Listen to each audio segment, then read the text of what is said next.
جو ہے جذبات میں آ کر جو ہے نا مطلب جو چیز کو سمجھداری سے، مصلحت سے، محبت سے سمجھا کر، سلجھا کر جو ہے اس کو منع کر سکتے ہیں، روک سکتے ہیں جی، یا بہت سارے طریقے ہیں جی، لیکن سیدھا سیدھا جو مارم توڑی اور قتل تک نوبت آپ پہنچتی ہے اس کی وجہ بھی ہے.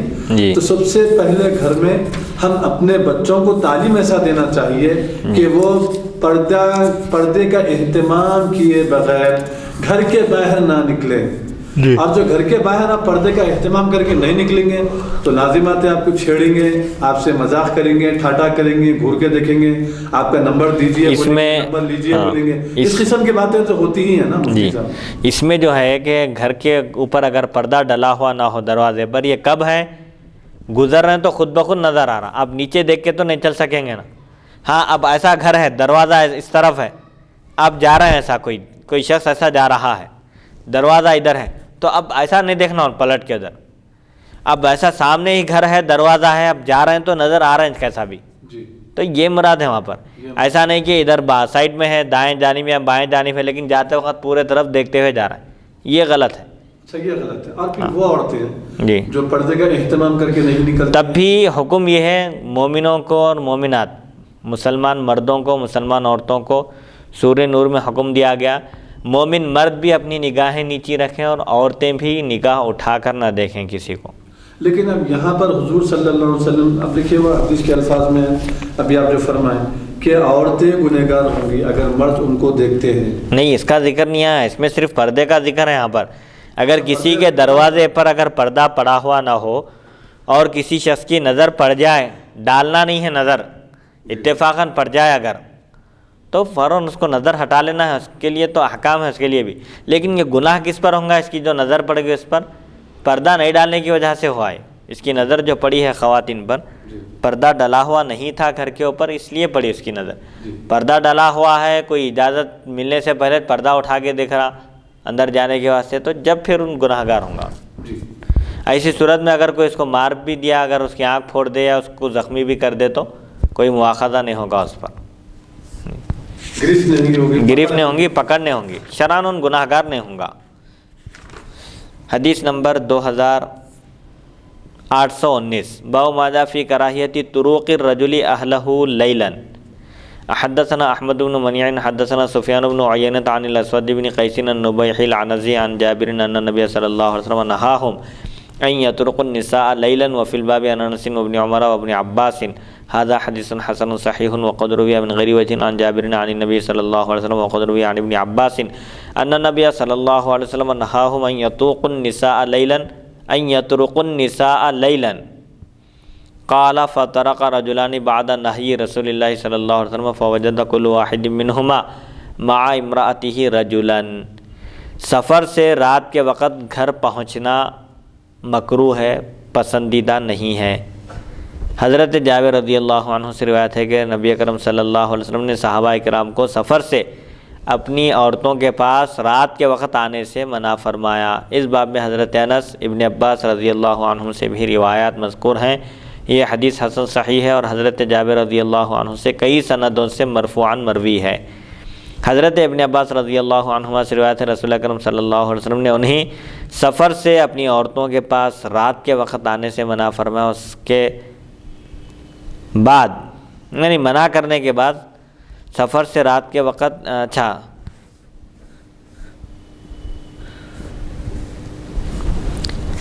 قال حضرت ابن عباس رضی اللہ عنہ نے فرمایا پس دو آدمی رسول اکرم صلی اللہ علیہ وسلم کے منع کرنے کے بعد رات کے وقت اپنی بیویوں کے پاس آئے تو ان دونوں میں سے ہر ایک شخص نے اپنی بیوی کے ساتھ ایک آدمی کو پایا.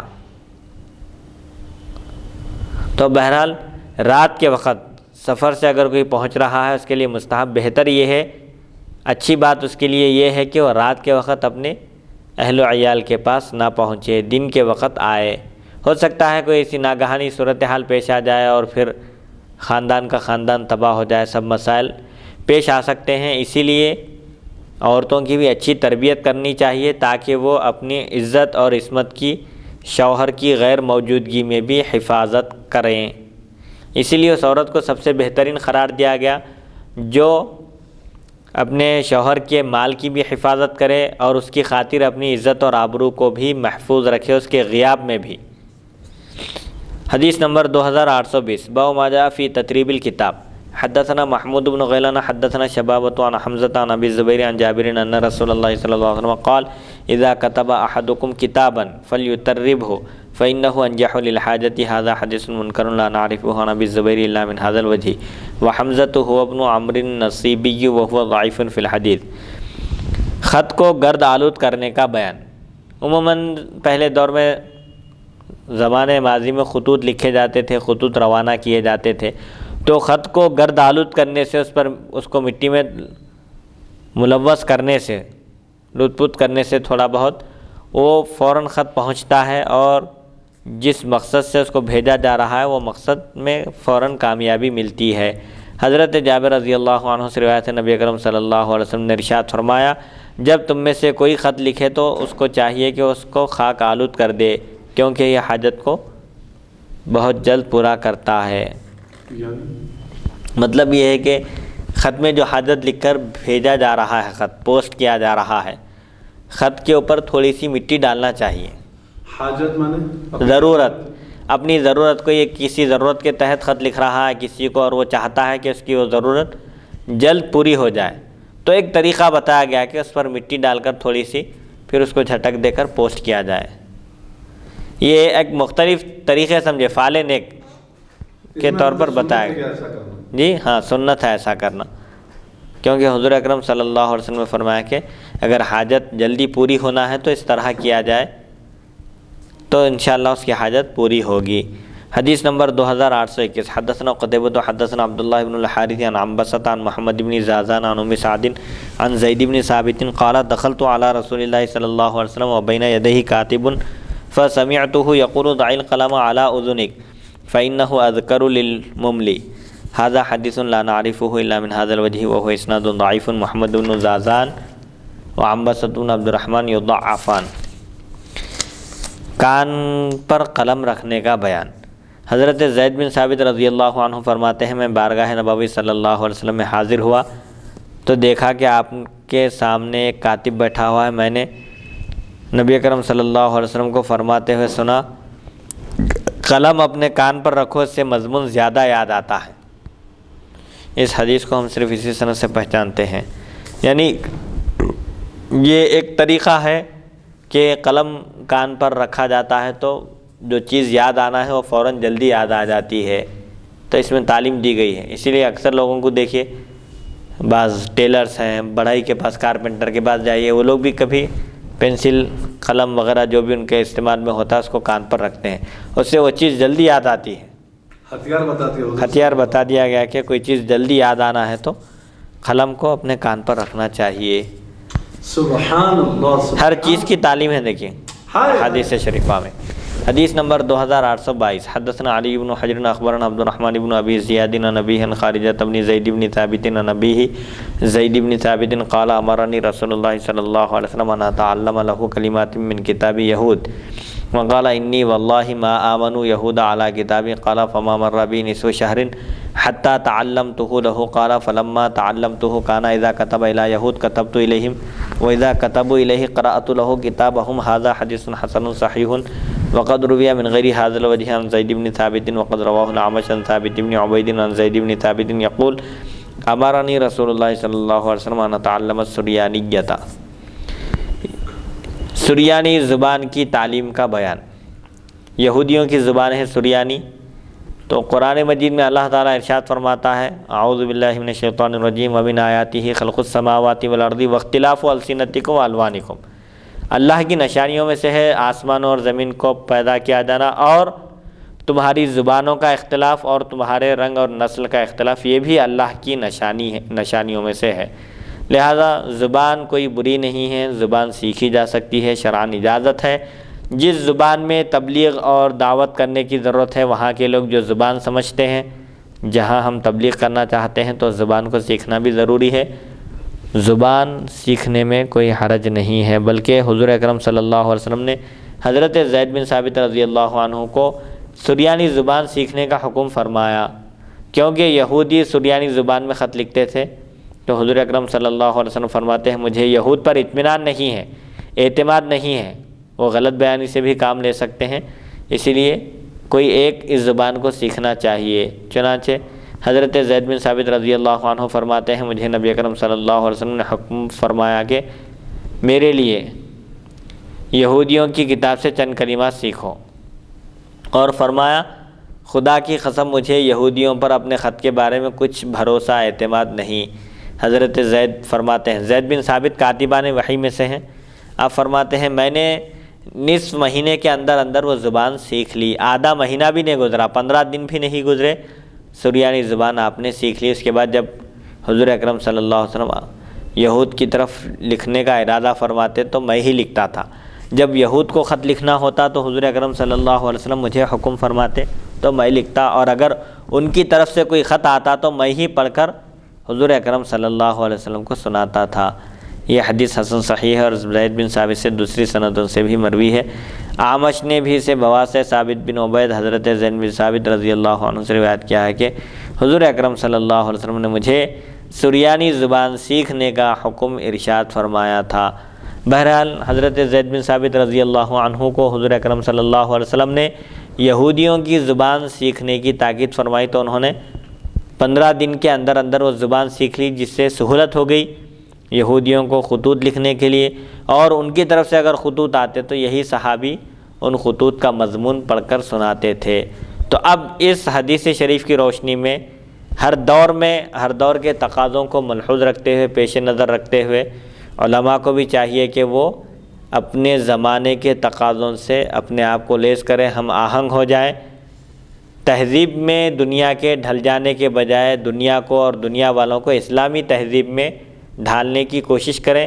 لیکن آج کا دور بالکل الٹا ہو چکا ہے، لوگ اپنے آپ کو اور اپنے نفس کو شریعت کے تابع کرنے کے اور فتوے کے موافق کرنے کے بجائے یہ چاہتے ہیں کہ شریعت ان کے خواہشات نفس کے مطابق ہو جائے، حالانکہ ضرورت اس بات کی ہے کہ ہم اپنے خواہشات نفس کو شرعی احکام کے پابند کریں، شرعی احکام کے تابع کریں۔ اس کے بجائے لوگ شرعی احکام کی پابندی کرنے کے بجائے یا شرعی احکام کے مطابق چلنے کے بجائے یہ چاہتے ہیں کہ شرعی احکام ان کی خواہشات نفس کے مطابق ہو جائیں۔ ایسا ہرگز نہیں ہو سکتا، بلکہ اصلاح کی ضرورت ہے، عوام الناس کی بھی اصلاح کی ضرورت ہے اور علماء کے لیے بھی اصلاح کی ضرورت ہے۔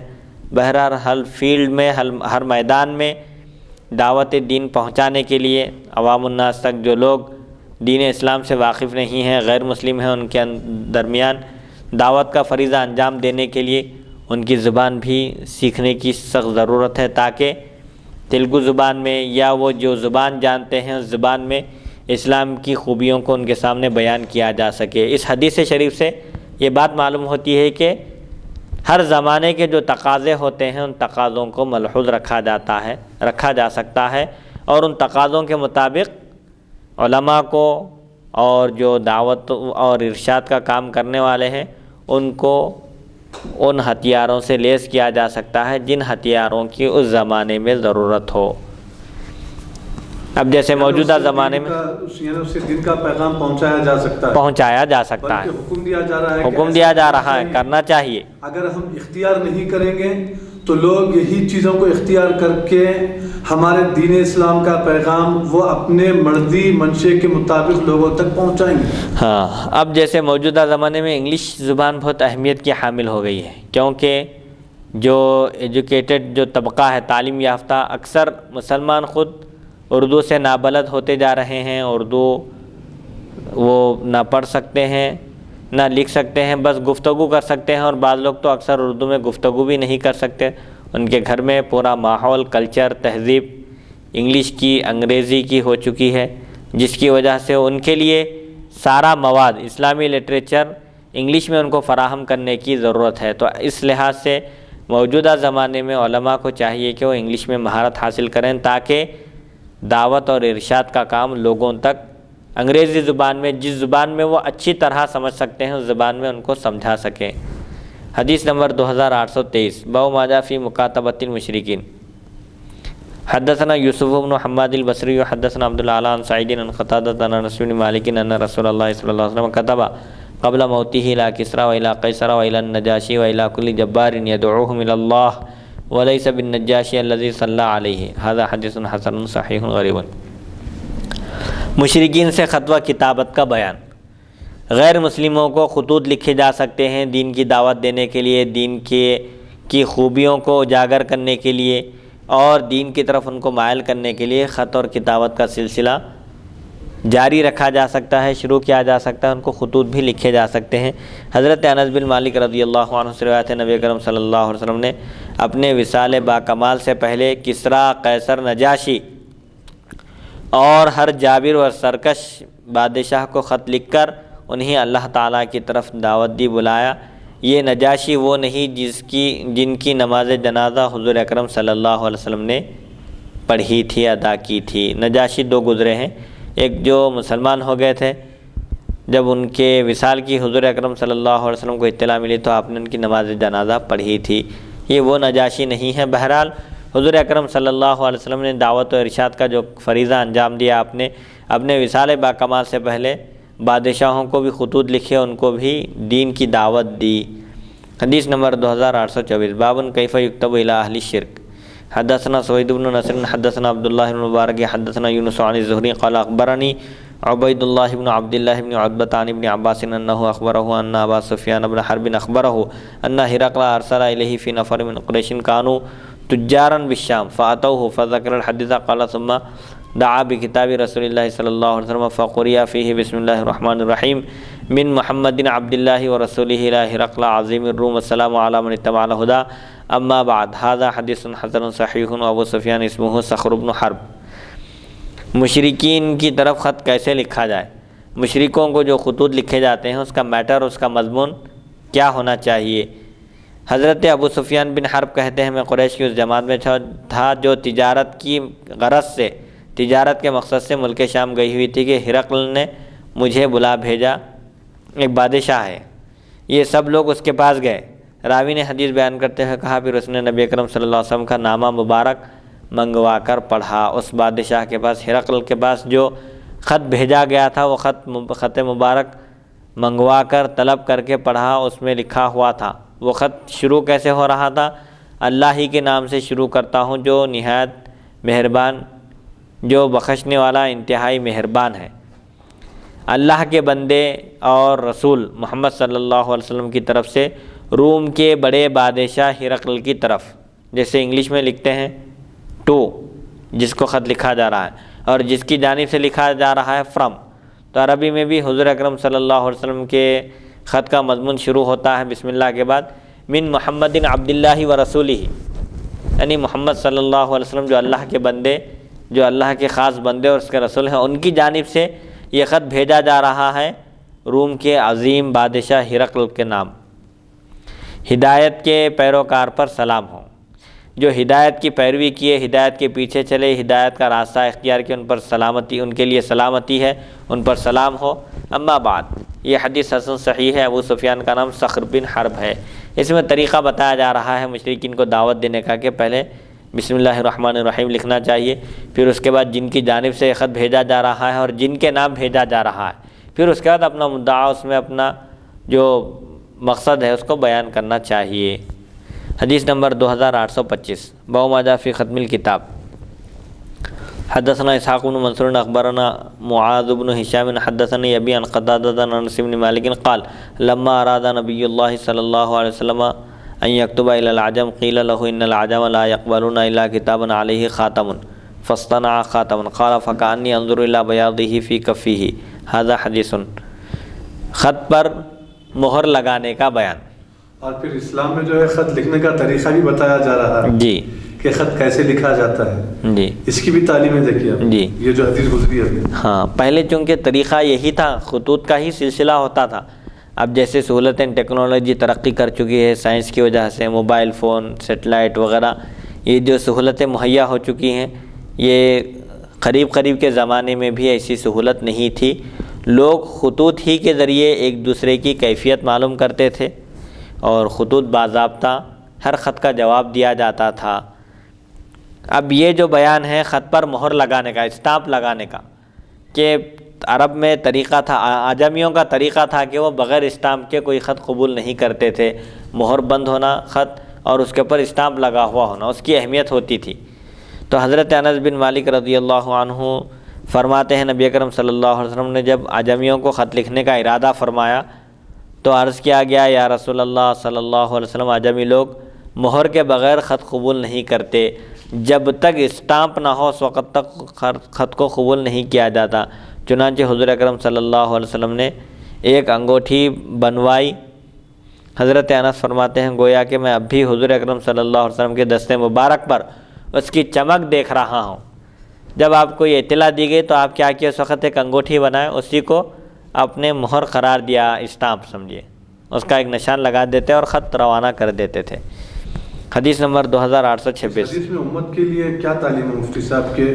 یہ تعلیم ہے اس حدیث میں کہ ہر زمانے میں اگر کوئی نئی چیزیں جو ہے ایجاد کی گئی ہیں، اس کے بغیر آپ کے دین اسلام کے پیغام کو قبول جو ہے نہیں کرتے ہیں، تو مطلب جیسا کہ آج کل لوگ جو رٹ لگاتے ہیں کہ بھئی یہ بدعت وہ بدعت، بعض ہمارے مسلمان بھائی ہیں جو ہر چیز بدعت شرک کا جو ہے پہاڑا پڑتے ہیں، تو ان کے لیے اس بات کی اس میں حدیث میں کیا یہ تعلیم ہے مفتی صاحب کہ جس زمانے میں جبکہ دین اسلام میں اس کے متعلق کوئی حکم نازل نہ ہوا ہو، یعنی فریڈم ہے، آزادی ہے آپ کو، تو وہ اختیار کر سکتے ہیں، اس کی اجازت ہے، اس کی اجازت ہے جب تک کہ وہ شریعت کے کسی قاعدے سے نہ ٹکراتی ہو۔ اب جتنے بھی ٹیکنالوجیز موجودہ جو سائنسی ترقیات ہیں، بہت ساری چیزیں ہیں، ان کے استعمال کی اسلام میں اجازت ہے۔ علماء کا اختلاف تو خیر ہر دور میں ہوتا ہی ہے اور رہتا ہے، جو چیز شریعت کے اصول اور قواعد سے نہیں ٹکراتی ہے، جس کو اختیار کرنے سے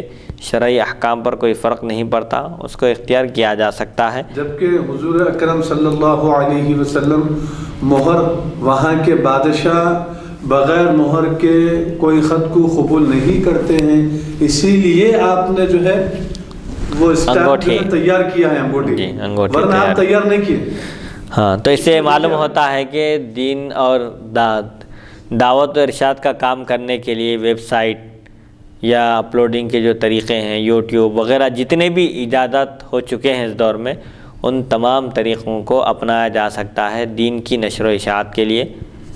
لیٹسٹ طریقوں کو بھی اپنایا جا سکتا ہے، بشرطے کہ وہ شرعی احکام کے خلاف نہ ہو۔ اب دیکھیے جتنی بھی طریقے ہیں، یوٹیوب ہے، ہر ایک چیز میں فائدہ بھی ہوتا ہے، نقصان بھی ہوتا ہے۔ لوگ کہتے ہیں کہ نیٹ کے نقصانات زیادہ ہیں، استعمال کرنے والے کے اوپر ہے۔ جو شخص اس کے فوائد سے فائدہ اٹھانا چاہتا ہے، متقی پرہیزگار ہے، اس کا صحیح استعمال کرتا ہے، تو ظاہر بات ہے اس سے فائدہ ہی اٹھائے گا۔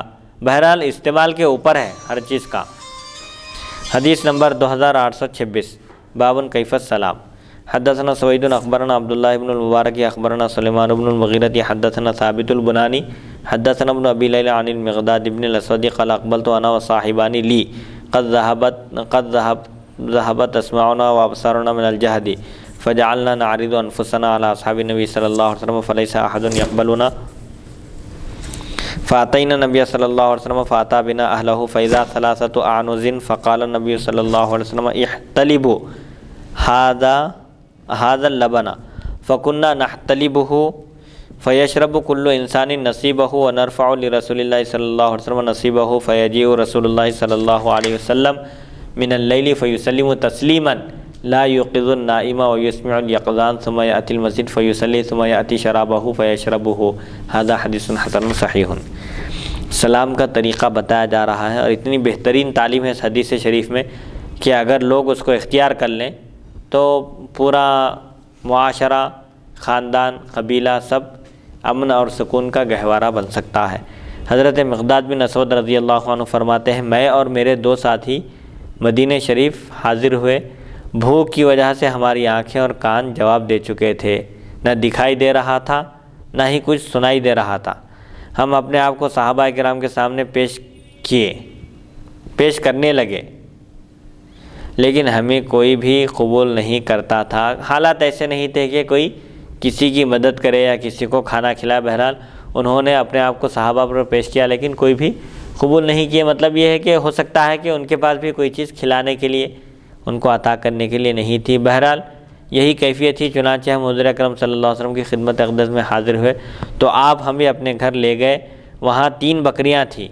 نبی اکرم صلی اللہ علیہ وسلم نے ارشاد فرمایا ان کا دودھ نتھارو، 3 بکریوں کا، ہم ان کا دودھ دوہتے اور ہر ایک اپنے حصے کا دودھ پی لیتا، اور حضور اکرم صلی اللہ علیہ وسلم کا حصہ بھی اٹھا کر رکھ دیا جاتا۔ رات کے وقت نبی اکرم صلی اللہ علیہ وسلم تشریف لائے تو اس طرح سلام کرتے کہ سونے والے نہ جاگتے اور جاگنے والے سن لیتے۔ یہ ہے دیکھیے، سبحان اللہ، گھر میں آئے، لوگ سو رہے ہیں، کچھ لوگ آرام کر رہے ہیں اور کچھ لوگ کام کر رہے ہیں، کوئی پڑھ رہے ہیں، مطالعہ کر رہے ہیں، بہرحال اتنی آواز میں سلام کرنا چاہیے کہ جو سو رہے ہیں وہ ان کے نیند میں خلل نہیں ہونا چاہیے، اور جو جاگ رہے ہیں ان کے کانوں تک آواز پہنچنا چاہیے۔ تو پھر اب اس میں امت کے لیے یہ بھی تعلیم ہے، جب سلام جیسی چیز جس کو کرنے سے آپ کو نیکی ملے گی، ثواب ملے گا، اللہ و رسول آپ سے راضی ہو جائیں گے، خوش ہو جائیں گے، تو ایسی چیز کو دھیمی آواز میں کرنے کا حکم دیا جا رہا ہے۔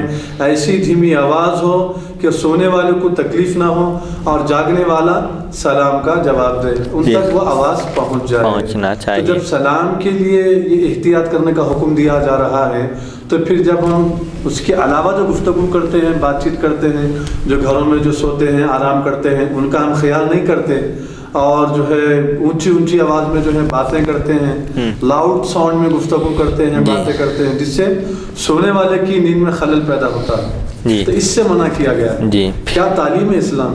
ہائے ہائے ہائے! تو حضور اکرم صلی اللہ علیہ وسلم جب تشریف لاتے تو سلام کرتے اس طرح کے سونے والے جاگتے نہیں اور جاگنے والے سن لیتے، پھر مسجد میں تشریف لے جاتے، نماز پڑھتے اور پھر دوبارہ تشریف لا کر دودھ نوش فرماتے اپنے حصے کا۔ تو بہرحال اس میں بھی یہ تعلیم دیکھیے، حضور اکرم صلی اللہ علیہ وسلم کی جود و سخا اور آپ کی داد و دہش کہ آپ کیسا عطا کرنے والے ہیں، لوگوں کی کیسی حاجت روائی کرنے والے ہیں۔ صحابہ کے پاس اپنے آپ کو پیش کیے، کون؟ مقداد بن اسود اور ان کے 2 ساتھی، لیکن صحابہ بھی چونکہ قبول کرنے کے موقف میں نہیں تھے، لیکن حضور اکرم صلی اللہ علیہ وسلم انہیں اپنے ساتھ اپنے گھر لے گئے اور ان کے لیے غذا کا بھی، آپ نے کھانے کا بھی اہتمام فرمایا۔